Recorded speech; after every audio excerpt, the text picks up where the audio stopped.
Assalamualaikum warahmatullahi wabarakatuh. Nama saya Ferdi Setio Wicaksono, NPM 209110127, kelas 2B, Teori Komunikasi. Saya akan menyampaikan beberapa contoh teori komunikasi kelompok. 1. Teori psikodinamika. Teori psikodinamika dari fungsi kelompok dikemukakan oleh Dion pada tahun 1948 sampai 1951. Sebelumnya, Dion melakukan pengamatan dan partisipasinya dalam kelompok-kelompok terapi teori psikodinamika. Dari fungsi kelompok berawal dari teori neo-analisis. Teori neo-analisis lahir dari aliran-aliran neo-analisis yang bersumber dari teori Freud.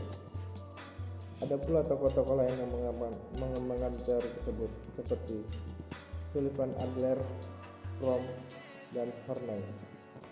Asumsi dasar dan uraian teori psikodinamika adalah: asumsi dasar dari teori psikodinamika dari fungsi kelompok yaitu kelompok bukanlah sekedar kumpulan individu, melainkan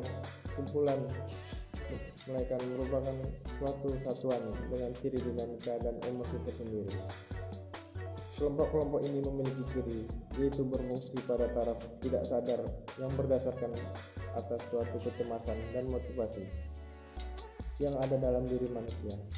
Seperti yang diungkapkan oleh Sigmund Freud, dalam teori ini ada 3 kepribadian dalam suatu kelompok yang terdiri atas A.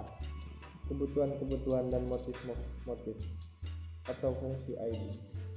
B. Tujuan dan mekanisme atau fungsi ego. Dan C. Keterbatasan atau fungsi superego. Kelompok kerja juga dibicarakan dalam teori ini. Kelompok kerja merupakan suatu kelompok yang bertujuan untuk melaksanakan tugas. Ada sejumlah peraturan dan prosedur yang harus dilakukan. Dion cenderung menamakan kelompok kerja ini sebagai kelompok yang bertaraf tinggi atau sophisticated. Dion mengemukakan ada 3 asumsi dasar mengenai mekanisme kerja kelompok yang saling berkaitan, antara lain: A. Asumsi ketergantungan. B. Asumsi pasangan. Dan C. Asumsi melawan lari. Kedua, teori model Fisher. Teori model Fisher sesuai dengan namanya bahwa teori ini dibangun oleh Aubrey Fisher. Adanya teori ini dilatar belakangi adanya pembagian kelompok dari kelompok besar. Teori ini merupakan suatu bagian dari tindak komunikasi kelompok tugas. Dalam model Fisher, ada 4 tahap yang harus dilewati seseorang dalam menjalani suatu hubungan dengan anggota kelompok. Asumsi dasar dan uraian teori ini menjelaskan bagaimana proses yang harus dilewati seseorang dalam suatu kelompok untuk menghasilkan sesuatu yang disepakati bersama antar anggota kelompok. Asumsi dasar dari teori adalah adanya tahapan-tahapan harus dilalui seorang untuk menjalin hubungan dengan orang lain atau anggota dan kelompoknya. Tahapan-tahapan tersebut terdiri atas: 1. Orientasi.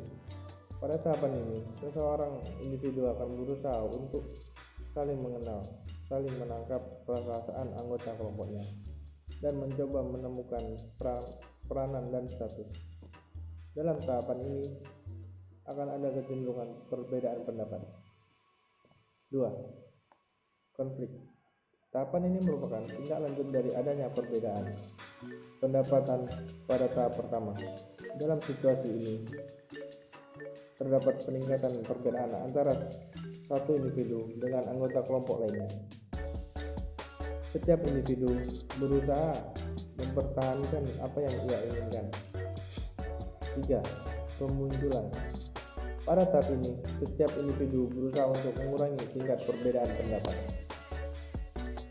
tujuannya untuk mengurangi konflik. Namun yang terjadi adalah individu sudah tidak lagi memiliki kejelasan dalam menentukan sikap.